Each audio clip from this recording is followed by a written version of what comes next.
Patuloy na isinusulong ng pamahalaang panlalawigan ng Nueva Ecija ang pagpapalakas sa mga kooperatiba sa pamamagitan ng pagsasanay na naglalayong paunlarin ang kanilang kaalaman, kakayahan at pamamahala. Matagumpay na isinagawa noong August 13 hanggang August 14, 2026 ang Basic Accountant for Non-Accountants Seminar para sa 68 opisyal mula sa 14 na kooperatiba. Isinagawa ito sa pagtutulungan ng Department of Agrarian Reform Nueva Ecija,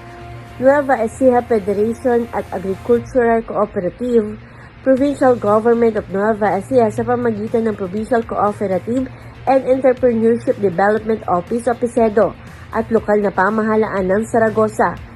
Layunin ng pagsasanay na palawakin ang kaalaman ng mga opisyal sa pangunahing accounting kabilang ang wastong pagtatala ng mga transaksyong pinansyal at paghahanda ng financial statements para sa mas maayos na pamamahala